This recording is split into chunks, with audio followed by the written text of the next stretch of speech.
Welcome to the Northeast Kingdom Voice. I'm your host, Scott Wheeler. Today's guest is no stranger to the show. Her name is Lila Bennett, a woman with many hats. But today, she's here to talk about Lila Bennett herself, the woman. Welcome to the show. Thanks for having me.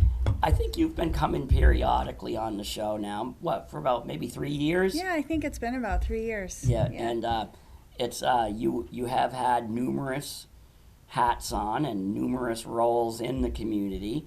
You are now the current head of the executive director of Journey to Recovery Community Center. Right. And but today you're here to talk about who you are, and you've penned a book about your journey to being who you are. Yes.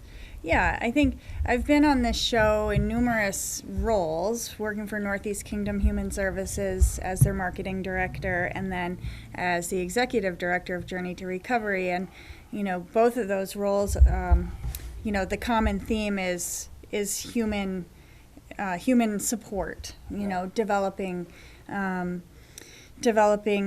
resiliency and building community and all of those sort of important things. And that it's sort of no wonder that those are roles that I have gravitated to, right, because that's a lot of who I am as a person. Is as I've grown as an adult, I've had my own sort of story and journey, and it's made me want to. The more I've healed and grown, the more I've wanted to give back, and so that's how I've gotten into the roles that I have. And over the last year and a half or so, I just found joy in writing and in putting, I didn't write the book that I wrote is really a guide for people who are in a place where they don't know why maybe their relationships aren't successful or fulfilling, why they keep finding themselves in the same place over and over, and what are some factors that contribute to sort of your suffering, emotional suffering. And in our culture for a long time, talking about our emotions and our emotional and mental health has been taboo. Right. And now that's changing. The stigma is going away. More and more people are also becoming aware that they're struggling. It's not just like some people over there. It's like everyone is going to struggle at some point or another in their life. Right. And so my book is about how to look at who you are, where you've been, and where you want to go, and have some practical tools to get there. And, a lot of it has to do with, that's what we do at my work too, like recovery with substance use. The tools that you need to really change your life have to do with looking at what was the pain that triggered you to want to use substances in the first place. Right. And so this book it's not geared exactly towards substance use and recovery. It's geared toward like life recovery. Like, what is the trauma that happened in your childhood or relationships, and how can you heal those things so that your future can be healthier? Right. And sometimes does recovery in whatever you're trying to recover from does it sometimes involve taking responsibility? Yes. And sometimes that's really hard to do, right? It's really easy to sort of be a victim of your own demise. Like, oh, everything just happens to me. I don't know. I always end up with, unhealthy relationships, or I just, nothing goes right for me. Right. And then it's this big poor me attitude, which doesn't help. But when you stop and think like, wait, no, this has to do with my choices, and what's driving me to make certain choices or attach to certain people, you can realize that you are responsible for how your life is going, and then responsible to make changes to make it better. Yeah, because I think I think sometimes we have I know, especially on Facebook, you get to see a bit of a window into various people's lives, and you realize that there are some things that are beyond our control, but on the other hand, some people, they get into the woe is me and just, or it's always somebody else. Like, Yes. I think about some of the mistakes, some of the things that have happened to me or I have done, and it's like, boy, I really made some dumb decisions. Like, this is about your life and the journeys you've. It's sort of about my life. It's more about looking at, I use examples from my life to talk about different ways that people find themselves in repeated unhealthy patterns. So, like, for me, I grew up in a loving family, but my parents divorced when I was 6, and there was just a lot of like unsettling. There was a lot that I felt like I needed to fix. I wanted to make my parents happy, so I sort of became a people pleaser, and I thought that if I just made everybody else happy, then that meant I was a good person. Right. And I sort of took that mentality into my adulthood and into my first relationship, where I was definitely a people pleaser. And, people pleasing is not a healthy or good way to be, because you don't have any boundaries. You don't have any, I sort of lost myself. Whatever made my partner happy, I thought was enough to make me happy. And I didn't really cultivate my own identity very much, even though I sort of thought that I was in a lot of ways. It all had to do with, like, if I was getting external validation, whether it was from my husband or, people I was working with. At the time, we started farming, and so I really wanted to be, like, respected in the farming community, and it was all very much for me external validation, and that's not a good way to live your life. Learning how to have self-respect and self-validation is a very hard skill for me. It was a very hard skill for me, and as I started to realize that I wasn't very fulfilled or happy by needing to always have external validation, because what if somebody doesn't validate you? Then it's, like, terrible. And so I had to really look at, like, what are my core beliefs, what are my core values, and how can I live a life that's in alignment with what I believe, and with my own integrity, regardless of what other people think. Learning how to really listen to yourself is a difficult skill. So I, over the last couple of years, as I have been in my role as the director of Journey to Recovery, and looking at, we have so many different people that come through our doors, but there's, like, common themes among everyone, which is, lack of self-respect, seeking external validation, people jumping from relationship to relationship, because you're scared to be alone, you don't know how to be alone, you feel like if you're with someone else, then you must be lovable. Right. And so I started studying something called attachment theory. I don't know if you've ever heard of it, but attachment theory has to do with very, very early in childhood, how your caregivers treated you. And so if you had, if you were raised in a household with poverty, addiction, any sort of, like, instability, divorce, where you're not sure where you stand, maybe your parents say, like, don't cry, or maybe they're late picking you up. You develop different ways of attaching to people or getting your needs met. And there's anxious attachment, which is like where you're always needing reassurance. You need that from other people. And then there's avoidance, which is where you just learned to just kind of disconnect from how you feel and your feelings and just kind of, tough it out. And that's very common here in the Northeast Kingdom. Wow. So many people are just like, pull up your bootstraps and don't think about it and don't talk about it. We're not going to have conflict because we're just going to ignore it.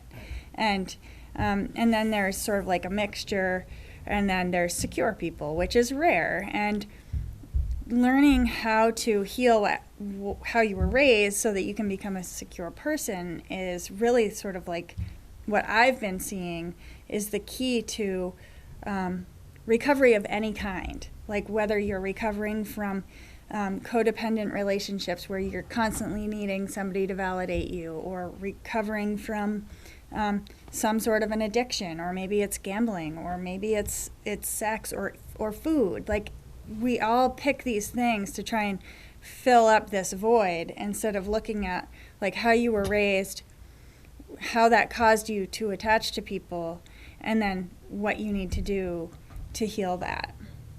And so my book is all about looking at like who you were and getting into deeply understanding that, and then having the skills, like it's really just step-by-step things to do to become a more secure person inside yourself. Respect yourself, learn about true self-worth, and in so doing you learn how to stand up for yourself. Like a lot of the times, I would just feel like I didn't want to be selfish, or I didn't want to, I didn't want to say no to anybody because that would be mean. But you learn that it's okay. You can say no, and it doesn't make you a selfish person. And you can also ask to have your feelings be talked about without you being a terrible, needy person. Sometimes anxious people like to attach to avoidant people, and then it's just like such a toxic combination because the anxious person needs all this reassurance and the avoidant person's like, leave me alone. So it's did you do this through education, just internal talk, or therapy, or a little of everything? Everything. So when I first started, I got divorced 7 years ago, and that was sort of the beginning of me wanting to learn how to change myself. I had spent a long time feeling like the failure of my marriage was all my fault. Being too demanding or needy or whatever, and then I started to realize that it does take two people to make things good or bad. And so that was the beginning, and I started going to therapy, and I am definitely a classic example of a New Englander. Like for the 17 years that I was married, I thought I'm a smart enough person. Like I can solve problems. I don't need a therapist because I can think my way through anything. Like I can figure it out. And it was in the last year of our marriage that I started going to therapy, and it was like, why did I wait?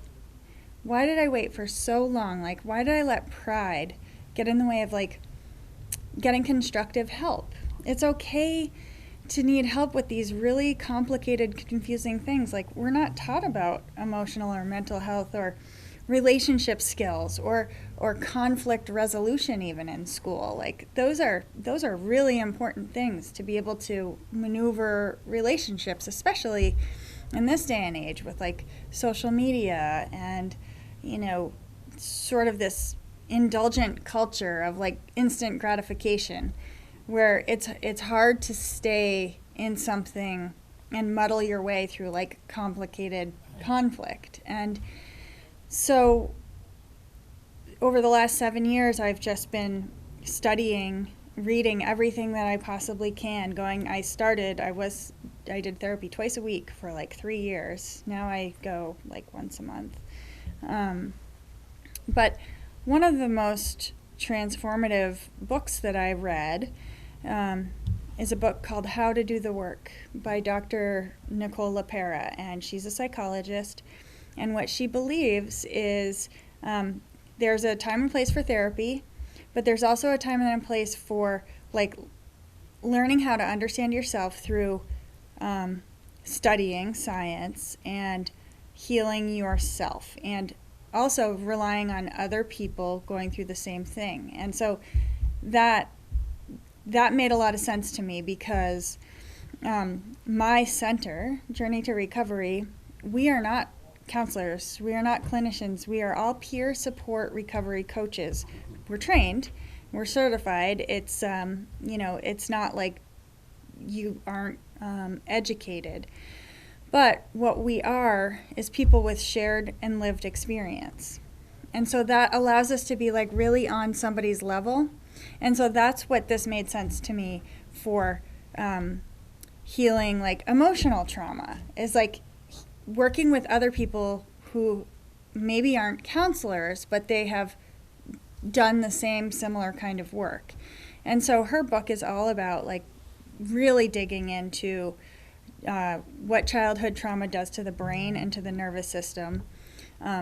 Because mental health is very scientific. Emotional health is very scientific. When you really pick it apart, it's not so much, it doesn't have to be so much this scary sort of like touchy-feely thing, which I think is what repels people, and especially in our culture. It's like, ugh, I don't want to talk about that. But when you look at it from a very pragmatic standpoint of like, well, this happened, which caused this. And so when I look at that, I can heal this, and then that can make me be, a more centered person. It's some challenging chapters of our lives can actually be very, we might not realize it, but they can be very transformational in a positive way if we allow that to happen, because my wife and I, we've been together since we were teenagers, and that's going on 37 years of marriage, and we look at some of the most challenging periods.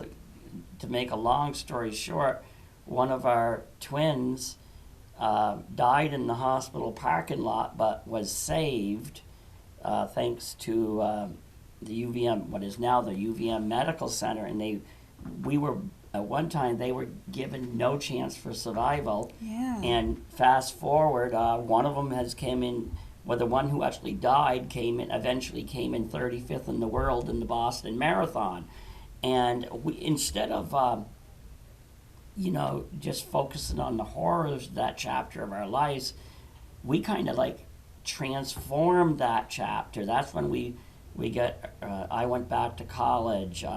She became a pharmaceutical information specialist working with computers, but then on the other hand, our kids have been number one, but we could have gotten so bogged down by that horrible chapter, and the fact that in the fact that we weren't listened to by the doctor. Instead of being bitter at the doctor, we realized that sometimes you aren't listened to, and we've championed for the last 30-something years of our lives people without voices. Mm-hmm. And that's how come I've actually had recovering addicts on my show, because that doctor showed us that he wanted to squelch our voice, and so we knew what it was like not to have a voice. And now for the last 30-something years, we've really focused on helping other people.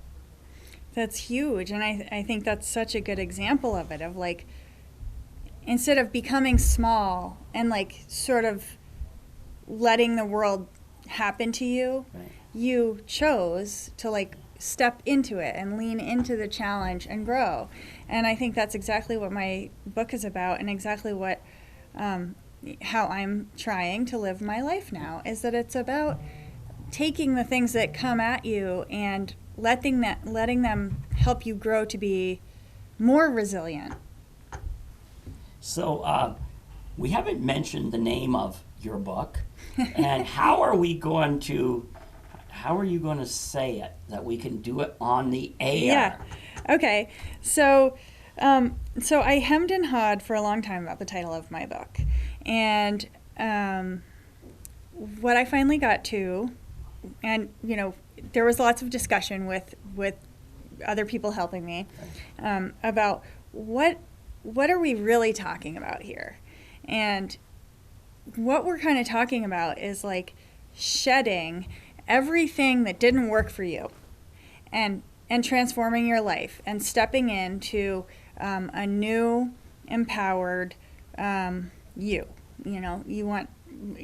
That's sort of what's happened to me, is like I've had to let go of all those things, like all that people pleasing, not that I don't want to please people, but learning how to really value myself and know that it's okay, that I'm not a bad person at all. I think a lot of us go around kind of feeling like these broken, misunderstood, bad people, and we're not. We're all really good people. Some people are just troubled and misunderstood and acting out. So for me, I finally just got to this place where, I love swearing because I think there's a power in it sometimes. It's just, you can't capture a feeling without a good F word. And so this book was about basically saying, like, F that. No, I am not going to go around and I'm not going to let society tell me that I shouldn't work on my emotional and mental health. I'm not going to try and like bend or make myself small to make other people feel comfortable anymore. I'm going to learn about these really big, complex topics and let it help me grow into a happier, more giving, more self-respecting person. And so the book title is F That, How to Claim Your Worth and Heal Your Broken Heart. And, that's what it is. It's like being willing to just say, no, I want to grow, and that's okay. And this is how. Yeah, and I think that's a good message, because particularly I've traveled extensively, but I've always lived here, but I understand that it's more common in economically challenged areas where people just feel so beaten down that they think that is their destiny. Mm-hmm. And like if you actually listen to some people, I can understand how they think it's their destiny, because they make it their destiny. Mm-hmm. Because they even talk about life in the negative way. They talk about themselves in the negative way. Mm-hmm. And because I'm a firm believer that within reason, like I tell people, is if I can succeed in this world, anybody can succeed. Mm-hmm. And I think the other thing is, you don't hear a lot of, especially in rural Vermont, where it is tough to get ahead, but it's possible. And it's not only possible, it will happen if you put your, if you have the right mindset. Yes. Yeah, it's really all about mindset. And I think, for me, it was a relief to see that there was like reasons for the way that I was. So like all of us have, especially here, we have like generations of a family narrative. So like, say somebody was grown up in an alcoholic family and the mother or father says, like, maybe years ago, generations ago, it's like, you're nothing. You're not going to amount to anything. Oh, I'm laughing for a reason. And so then that child hears, you're nothing. You're not going to amount to anything.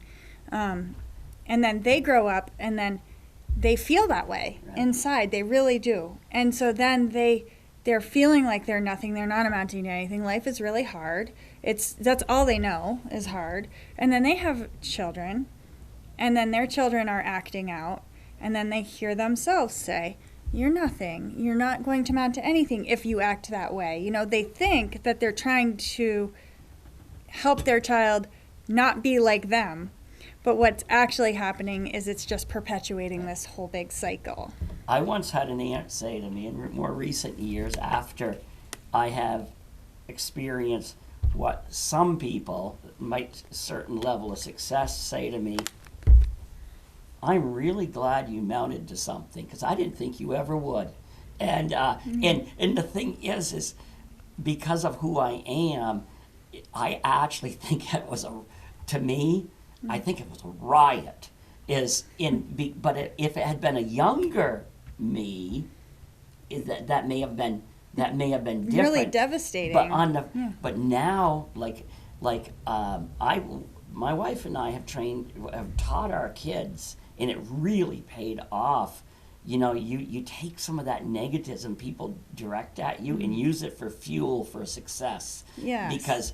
Because some of the best learning experiences in your life is when you fall flat on your face too. I agree. You brush yourself off, because believe me, I listen to people who act like they're perfect, and I tell people, if you're looking for a perfect person in me, oh no, I'm just still in the works, and it's just, you know, I look back at my life and I'm just like, wow, that was quite a journey, and my wife is the same way. And then you were talking about like relationships. Considering I've been married, I'm only 57. My wife is 55. We've been in, I look at other relationships and I said, really? I said, they're not all like ours, because we don't have a perfect relationship. But I'm going to tell you, I wouldn't hardly change anything. Okay, how can somebody get your book? Yeah.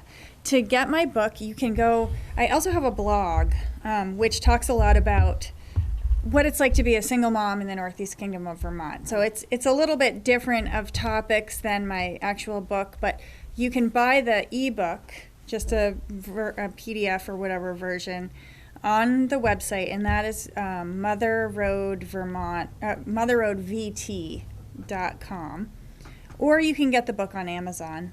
And if you go to the website, motherroadvt.com, there's a link to Amazon. You can find it really easily. Also, if you just go on Facebook to the Mother Road, or to my Facebook, Lila Bennett, you'll see it. It's also on Instagram as the _mother_road_Vermont. What do you, in short, Yeah. What do you hope people will get out of it, reading it in either form? I'm hopeful that people will feel the hope and the relief that I felt, that there's a roadmap to actually making your life better and not keep making the same mistakes. Because that's why I wrote it. Like, I finally found these things that have helped me really grow as a person and have better relationships and have a happier, more fulfilling life. And that's really what it's about. It's about, how to stop doing the things that bring you down. And that's why I wrote it, and that's why I want other people to read it. Well, thanks for coming on. It's always a pleasure having you on, whatever hat you're wearing that day. It's really fun to come on. Thank you so much. Thank you. Okay. And thank you to the viewers for tuning in to another segment of the Northeast Kingdom Voice.